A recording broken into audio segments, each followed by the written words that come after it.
Assalamualaikum warahmatullahi wabarakatuh. Salam sejahtera.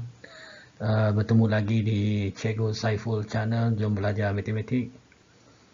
Perkongsian bagi matematik KSSM tingkatan 1 untuk kali ini adalah untuk bab 5 ungkapan algebra. Okey, standard kandungan. Standard kandungan yang pertama iaitu pemboleh ubah dan ungkapan algebra. Standard pembelajaran bagi bahagian yang pertama ni saya bincangkan 3 yang pertama iaitu 5.1.1 ni menggunakan huruf untuk mewakilkan kuantiti yang tidak diketahui nilai.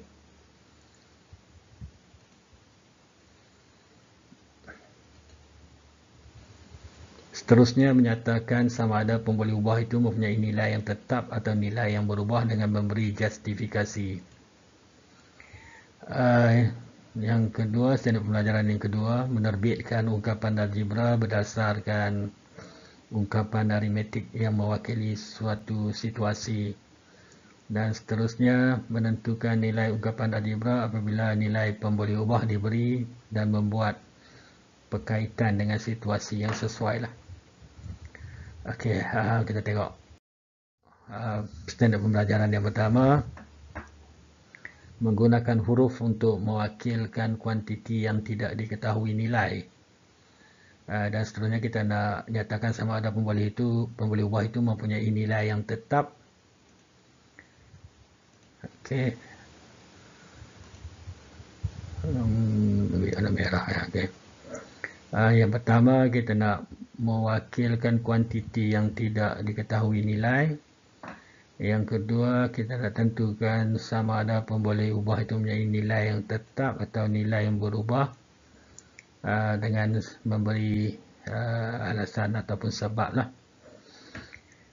Jadi daripada ayat ni kita boleh tengok ada kuantiti yang tidak diketahui nilai ni dalam matematik kita panggil sebagai pemboleh ubah lah. Okey. Tengok di sini pun ada kan. Jadi pemboleh ubah tu pula kita boleh kategorikan dia kepada dua, iaitu satu yang mempunyai nilai yang tetap, satu lagi nilai yang berubah. Okey. Dan pemboleh ubah ni biasanya kita wakilkan dengan huruf abjad A, B, C sampai Z lah. Ataupun boleh juga kamu wakilkan dengan sebarang simbol lah. Biasanya dalam algebra ni kita wakilkan dengan huruf kecil lah. Sebenarnya ini bukan baru lah bagi kamu di menengah, di sekolah rendah dulu pun kamu pernah belajar. Tengok contoh cikgu bagi ni. Dulu kita diberi soalan yang begini kan. Ada tempat kosong, ada satu kotak ni. Jadi soalan dia adalah berapakah nilai yang sesuai bagi diisi dalam kotak ni lah. Okey. Jadi kamu tahu jawapannya kan? Cuba jawab. Tapi bila kita belajar algebra ni, tengok, kita tukarkan kotak ni kepada huruf X. Jadi X tolak 2 sama juga berapa tolak 2 ni kan?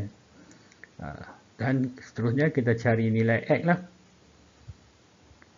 Berkaitan dia sama kan. Jadi jawapan kamu berapa? 9 kan. 9 tolak 2 sama 7 kan.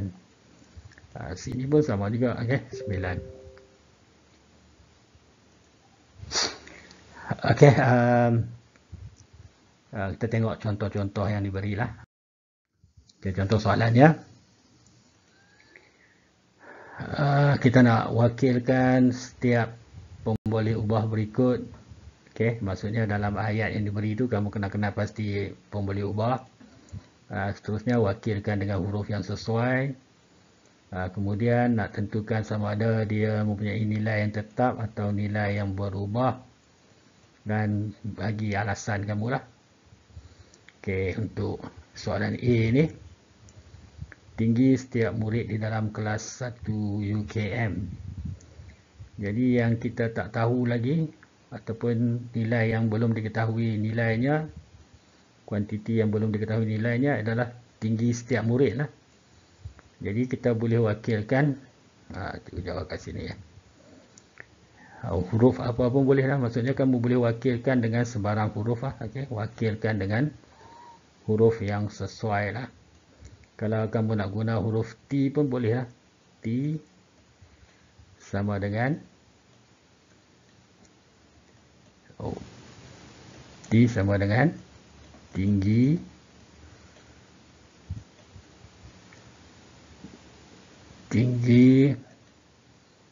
murid 1 UKM. Okey.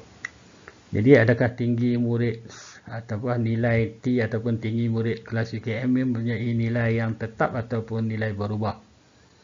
Okey, dalam kelas tinggi setiap pelajar berbeza, jadi sebab tu T ni adalah pemboleh ubah yang mempunyai nilai yang berubah lah untuk A lah. Okay.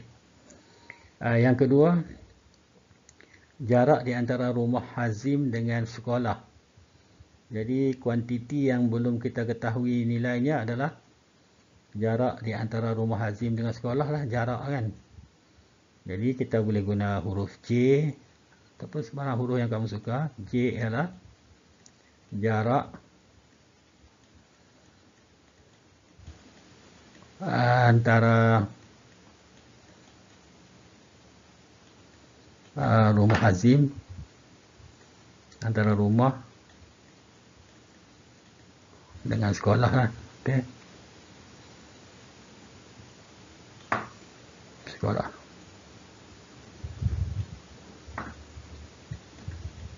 Jarak antara rumah dan sekolah. Jadi jarak, adakah jarak satu pemboleh ubah yang mempunyai nilai yang jarak rumah kamu ke sekolah tak akan berubah kan. Jadi maksudnya nilainya tetap lah. J nilai dia tetap. Contoh C. Masa perjalanan Yime ke sekolah setiap hari. Kuantiti yang kita tidak ketahui nilainya lagi adalah masa perjalanan. Jadi kita boleh guna M ataupun S ataupun apa-apa saja. Huruf M sama dengan masa perjalanan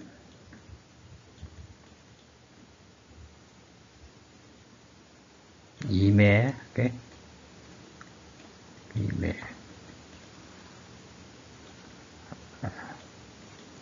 Jadi nilai M ni ataupun pemboleh ubah M ini adalah satu pemboleh ubah yang mana? Yang nilai tetap ataupun nilai berubah?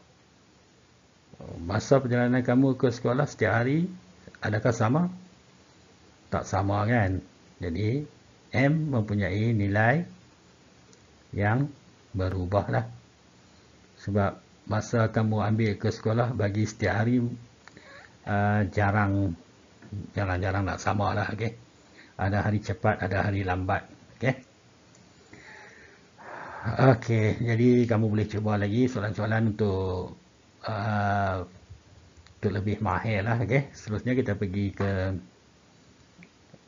standard pembelajaran yang seterusnya lah. Yang kedua, standard pembelajaran yang kedua, kita nak terbitkan ungkapan algebra. Berdasarkan ungkapan aritmetik yang mewakili satu situasi lah. Jadi sebelum tu kita tengok dulu ungkapan algebra ni apa. Ungkapan algebra ni sebenarnya adalah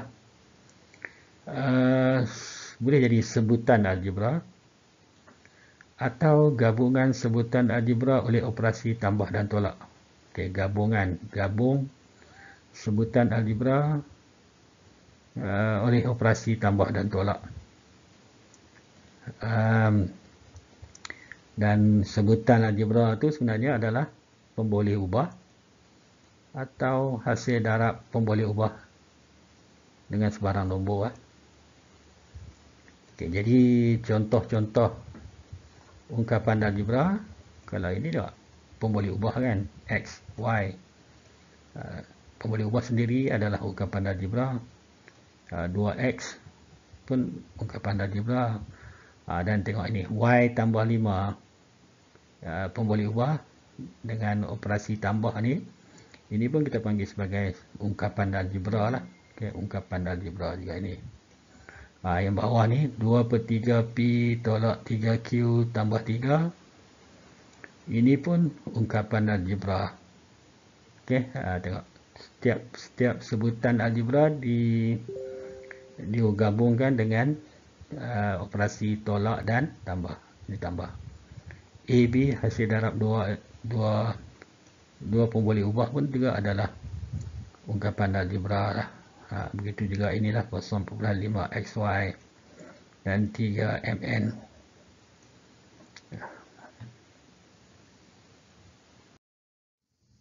Okey, kita tengok contoh soalan.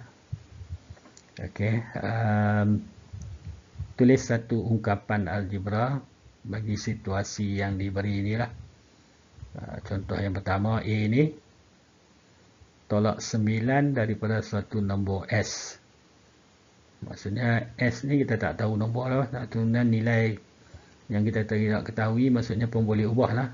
Tolak 9 daripada suatu nombor S. Jadi bila kita tuliskan dalam ayat S tolak 9, ini dah jadi macam 5 pula ni. S ni, okay. S tolak 9 adalah satu ungkapan algebra lah. S. Okay. Yang kedua, hasil tolak P dan Q dibahagi dengan 8. Okey, hasil tolak P dan Q. Maksudnya P tolak Q. Okey, dibahagi 8. Dibahagi 8 macam tu. Ini pun ungkapan algebra lah. Okey. Yang seterusnya, C. Jumlah orang bagi Y gerabak kereta api jika setiap gerabak dapat memuatkan 52 orang. Kalau satu gerabak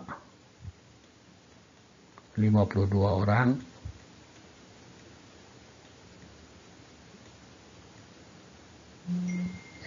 kalau dua gerabak, 2 darab 52 lah kan, betul tak? Jadi kalau Y gerabak 52 darab Y lah. Ataupun Y darab 52. Biasanya kita tulis nombor di hadapan huruf lah. Pun boleh ubah lah. Jadi jumlah orang bagi Y gerabak kereta api jika setiap gerabak dia 52 Y lah. Jawapan dia 52 Y. Ini pun ungkapan algebra lah. Seterusnya kita tengok D ni. Puan D ni membeli M kilogram buah rambutan, P kilogram yang berharga P ringgit sekilogram, N kilogram buah durian yang berharga Q ringgit sekilogram. Jadi jumlah bayarannya, ini pun lebih kurang yang tadi juga. Kalau 1 kilo P kilogram, 1 kg buah rambutan sama dengan P ringgit kan. M kilo,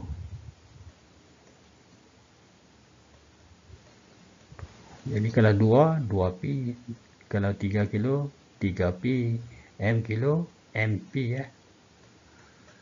MP ringgit.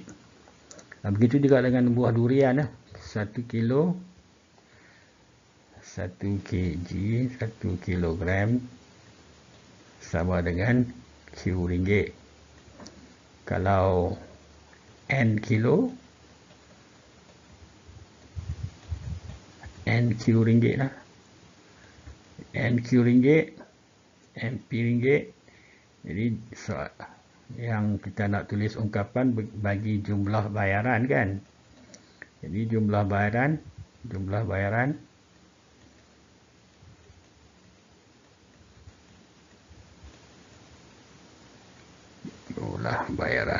sama dengan MP MP tambah NQ lah.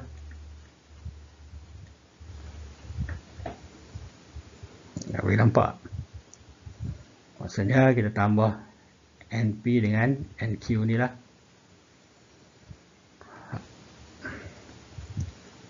Okey. Selanjutnya kita tengok standard pembelajaran yang ketiga, iaitu kita nak tentukan nilai ungkapan algebra tu. Apabila nilai pemboleh ubah yang terdapat dalam ungkapan tu diberilah, dan kita nak buat berkaitan, diberi dan membuat berkaitan dengan situasi yang sesuai lah.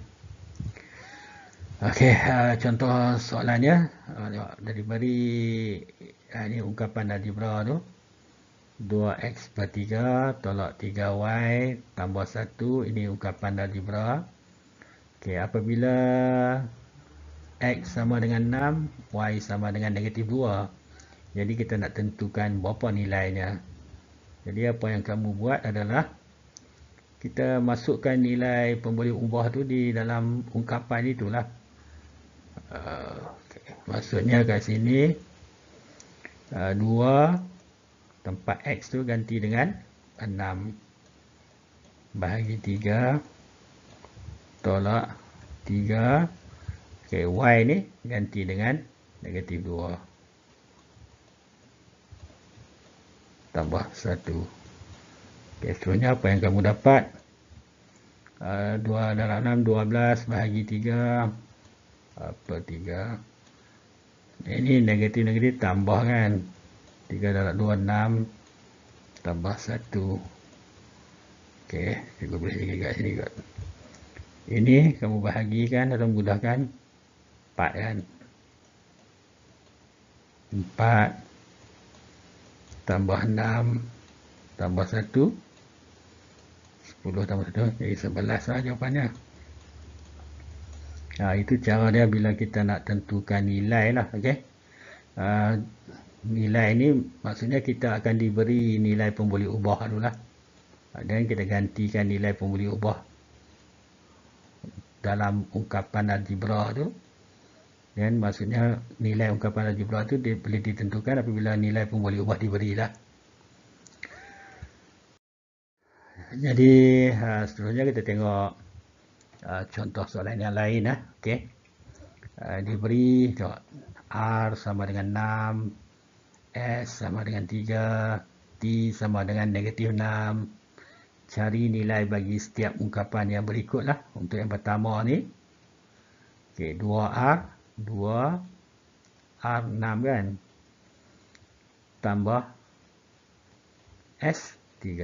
Okey, jadi kamu selesaikan untuk ini. 2 dalam 6, 12 tambah 3, jadi kamu akan dapat 15.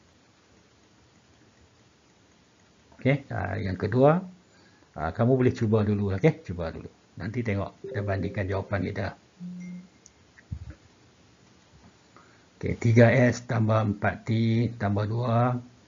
3S berapa? Okay, S3. T tambah 4. Okay, nilai T. T negatif 6. Jaga sikit. Negatif 6 tambah 2. Okay. 3 darab 3, 9. Positif darab negatif ni. Negatif 6 kali 4, 24. Dan tambah 2. Ini 13 tambah 2. Negatif 13 tambah 2. Ini tolak kan. 9 15. Negatif 13 lah. Okay. Boleh tak?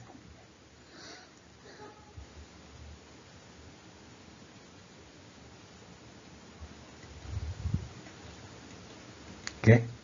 Seterusnya yang ni 5 R tolak T ni. Jadi cikgu sampai kat sini ya.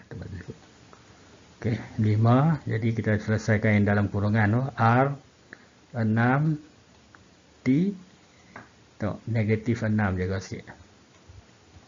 Okay, ni Kita selesaikan dalam kurungan dulu. 6 tolak negatif 6 macam 6 tambah 6 kan. 5 darab 12 30 lah. Okay. 60 5 kali 2 30 10 60.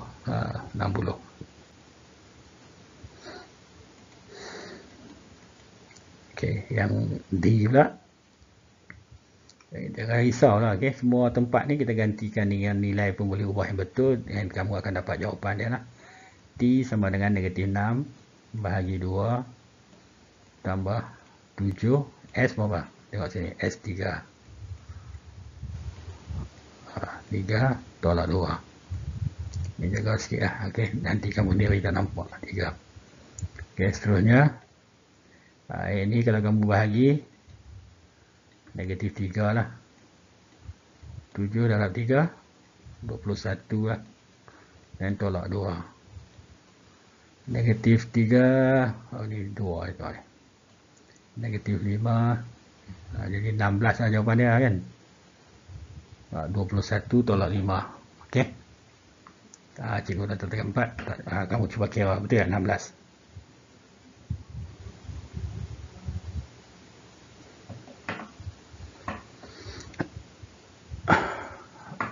Okey.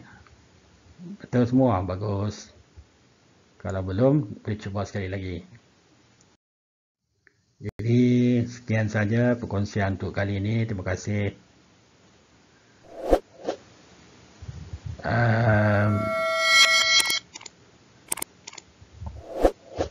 Terima kasih juga atas sokongan. Kita jumpa lagi. Assalamualaikum. Semoga bermanfaat.